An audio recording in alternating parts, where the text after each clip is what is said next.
We got Spencer Strider on tonight's slate for Daily Fantasy Baseball, and typically that means Spencer Strider will be our top arm, and that could very well wind up being the case for today, but I do feel like there is at least one legitimate contender for that crown. We're going to break down who that guy could be for today, what the outlook for Strider is, and a pretty difficult spot, and get you ready for what should be a fun slate of Daily Fantasy Baseball. Welcome on into the Solo Shot. That's right here on the FanDuel Podcast Network and FanDuel Research. I am Jim Sonis. I am a managing editor of digital media for FanDuel Research, here to break down tonight's 6-game main slate with locks set for 6:40 p.m. Eastern. Again, lock for tonight, 6:40 p.m. Eastern. So make sure you get those lineups ready a bit earlier than usual as a result of that. There is a high chance of rain in Detroit tonight for the Tigers and the Angels. That game could be pretty dicey. So if you're banking on players in that game, I would be sure to check back on that one later on. That is the lone weather node for tonight, though. We'll dive into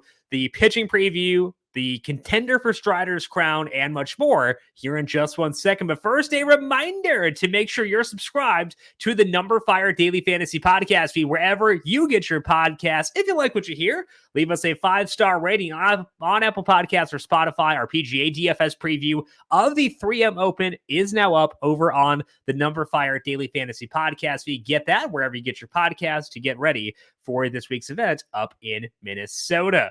We've got some exciting news over at Number Fire beginning now. You can find all the Number Fire content from the analysts you know over at a new home called FanDuel Research. FanDuel Research is on the FanDuel domain, meaning you can now do your own research on the same site where you place bets and submit daily fantasy lineups. And don't worry, all the Number Fire tools are still in place over at numberfire.com.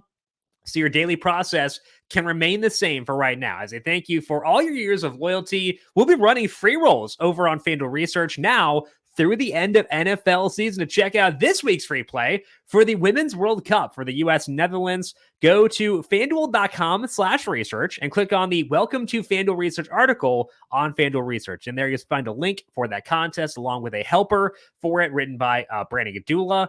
Be sure to check out all the great content on FanDuel Research while you're there. Again, all of us, all of the analysts you know are over there right now. All the content you're used to is over on FanDuel Research, plus Formula One sims from me, Xfinity Series, Truck Series sims, a lot of new stuff and a lot of fun stuff too. So go to FanDuel.com/research to find all that, plus the free play link.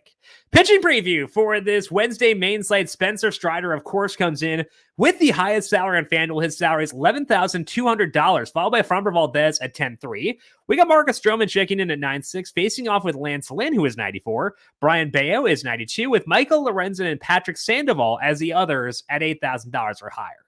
Let's talk through Strider first and outline why Strider is going to be likely the top play of the night, but at least some question about that. And part of the question comes because Strider is in a less than ideal situation. He is on the road in a low strikeout matchup. So that's going to downgrade him at least a bit. He's facing the Red Sox here, which is not a great spot. They have a 108 WRC plus against righties with a 21% strikeout rate. So they're not a team we target super often with pitchers. And it is also a tough park for pitching as well. But again, we're talking about Spencer Strider, so the downgrade can't be too big because Strider has a 2.56 skill interactive ERA this year with a 40% strikeout rate. Those are absolutely monster numbers. And the sample is 20 starts, which is a big sample, and he has been an absolute beast. Plus, the hard hit rate allowed for Strider is just 37%. It's not like he's been bad in that regard. So he's had some rough matchups, some rough situations, but I still think that he's a phenomenal option. He does get dinged here for the matchup, get stinged for being on the road, but even with that accounted for, my strikeout projections have Strider at 9.1, which is a massive number. And again, it is accounting for those downsides. So we want to make sure we don't double count here and be like, okay, 9.1 strikeouts, but because the butt's already accounted for in that regard. Strider, to me, is the top guy in the slate. I feel really good about that, but I do think, again, we can downgrade him a bit as a result of the matchup and as a result of the fact that he is on the road. I don't think you necessarily have to use Strider tonight, though. I would like to, but I think that Lance Lynn is at least in the discussion for the top pitcher tonight because he's lower salaried at 94, and he also has big upsides. Let's talk through him and why he's in the discussion, even if he's not quite on par with Strider just yet. Lynn has gone back to throwing a curveball recently. It's a pitch he had gotten away from, but it's a high strikeout pitch for him. 37.5% whiff rate on it, according to Baseball Savant. And it's not a surprise when you hear that he has been getting a lot of strikeouts since adding that pitch back into the mix. Across 7 starts with more curveballs, Lynn has a 3.30 skill interactive ERA with a 33% strikeout rate. He has had 6+ strikeouts in every start, but the upside is a big thing here because he has had outings of 16 and 11 strikeouts. And that's with just 2 of those starts being at home. He is at home tonight, and he's facing the Cubs.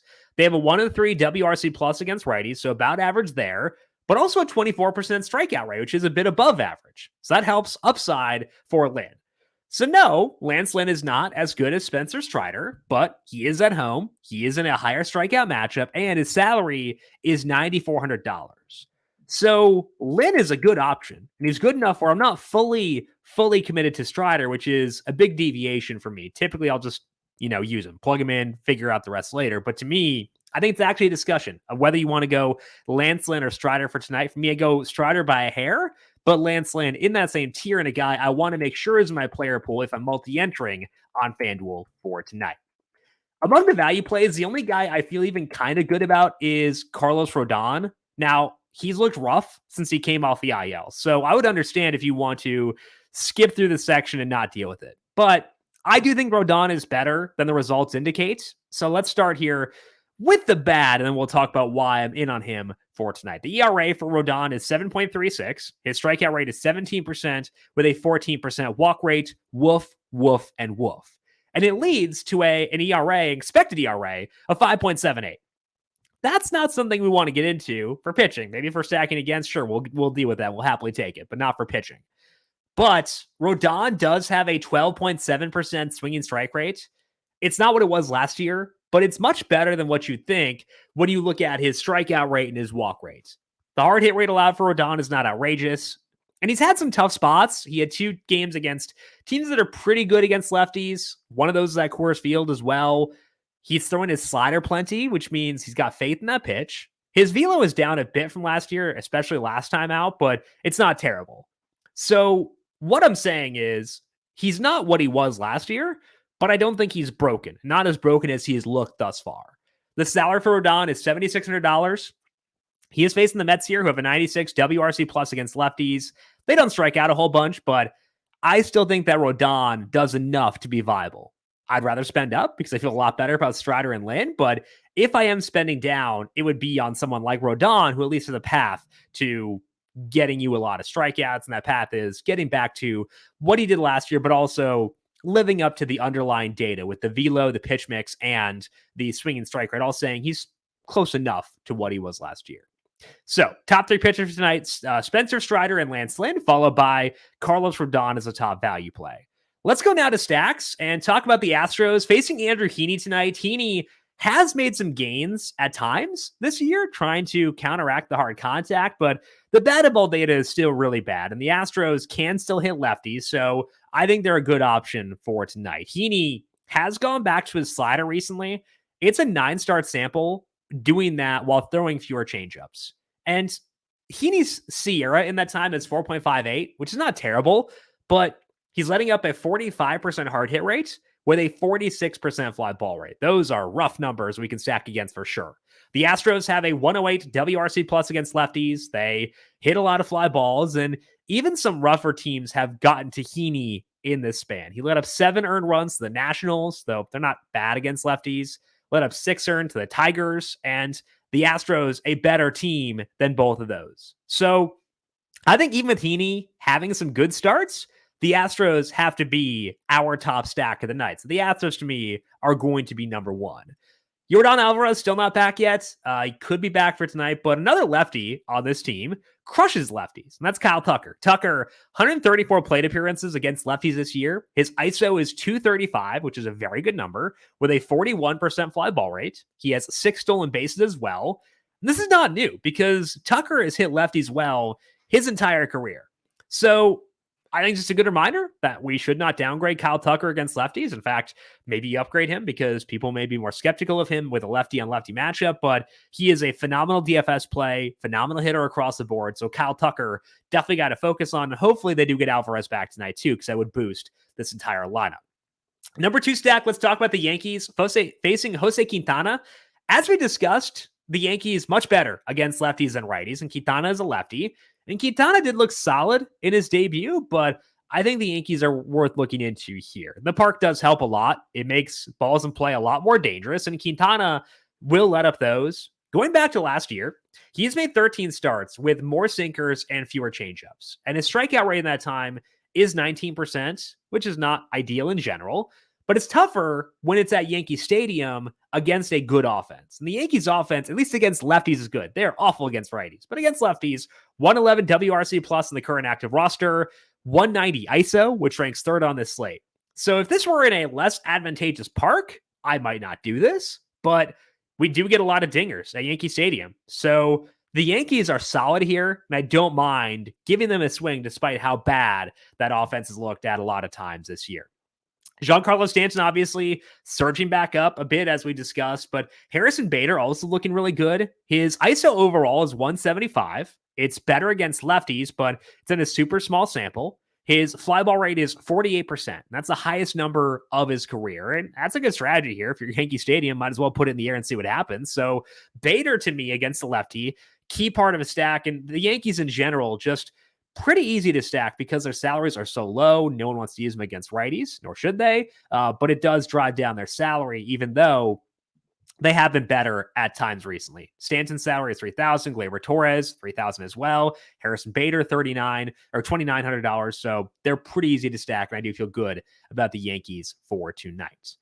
The final stack is out in San Francisco, and I think you could consider either side of this one. I prefer the Giants because they're the better offense, but we'll talk about the A's and things to watch too.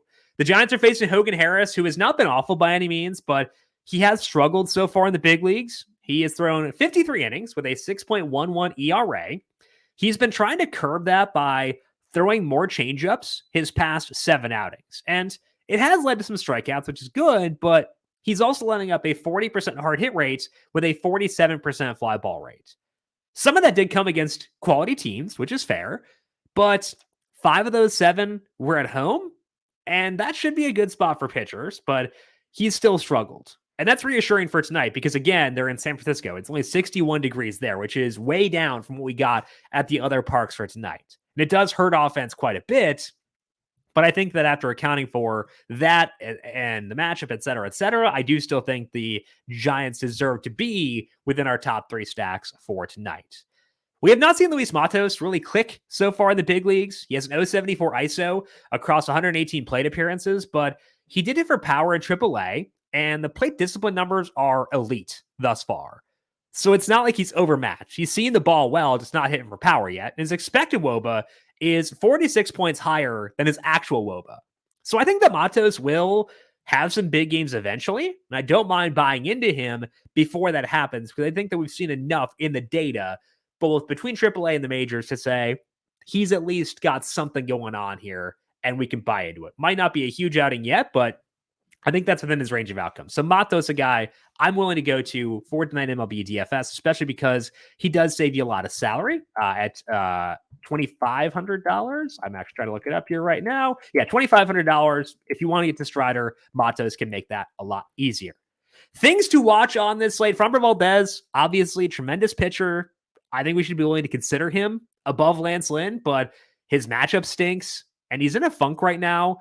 He's facing the Rangers, who have a 130 WRC plus against lefties, even with no Corey Seager on the active roster. Valdez has had some rough starts recently, too, so maybe he's a good tournament pivot as a buy low, but I won't get there myself. I think I'm okay going with the other guys we discussed earlier on. As mentioned, I don't mind the other side of the A's-Giants game either. The A's are facing likely Alex Wood. That's not officially announced as of yet, but Wood's having a really rough year. The A's are bad against lefties. They're a very lefty-heavy team, but Zach Gelof, maybe he can help things at least a little bit in that regard to improve them. He's a righty. Might be able to just go at him as a one-off value play. But in general, I think look at the A's lineup, pull it open, see what happens. At least worth checking on. If they do get the Tigers-Angels game in, I don't mind stacking the Angels. They're facing Michael Lorenzen, who's had great results this year, but he faced a ton of weak opponents. The Angels have a 114 in WRC plus on the current active roster against righties, so they could do some damage here. Worth considering, but again, be very wary of that game because there is a good chance they are not able to get it in. Let's finish up here with the dinger calls for today. The boring one, I want to go Kyle Tucker again. Lefty on lefty matchup, but does not matter for him. He still crushes lefties. Andrew Heaney struggles against everyone with hard contact and fly balls. Obviously not the platoon advantage you want or the handedness you want for Houston, but it's Kyle Tucker, man. So we'll go Kyle Tucker as a boring home run call. For the fun one, we've hit 3 straight nights, thanks to all Nationals players. And unfortunately, the Nationals are not on this slate. So I've lost my safety blanket. We hit Lane Thomas Friday. We had Jamer Candelario Monday, Stone Garrett last night. So no Nationals, which means the streak is definitely done. But just in case, let's toss one out there and see what happens. Harrison Bader be our fun home run call for tonight. Hasn't done a ton recently, but facing a lot of righties in there, getting back against the lefty should help. And it's a lefty who doesn't get a lot of strikeouts, so a lot of fly balls at Yankee Stadium. That could lead to good things. So homer calls for tonight are Kyle Tucker and Harrison Bader. That is all that we have here for today on the Solo Shot. Again, pretty fun slate where we actually have someone who can contend with Spencer Strider for that top spot. So liking what I'm seeing for tonight's slate. As mentioned, if you want to find our PGA DFS podcast, check that out over on the Number Fire Daily Fantasy podcast feed. Check out our insights on the 3M Open. You can find the Solo Shot here on the Number Fire Daily Fantasy podcast feed, along with the FanDuel YouTube page and over on FanDuel TV Plus. If you've got any questions for me, I am on Twitter at Jim Sannes, JimSannes. You can also follow the FanDuel Podcast Network at FanDuel Podcasts. Want to thank you all for tuning in for today. Good luck to you with your MLB DFS lineups for tonight. We'll talk to you once again tomorrow to break down a small Thursday slate. This has been the Solo Shot right here on the FanDuel Podcast Network.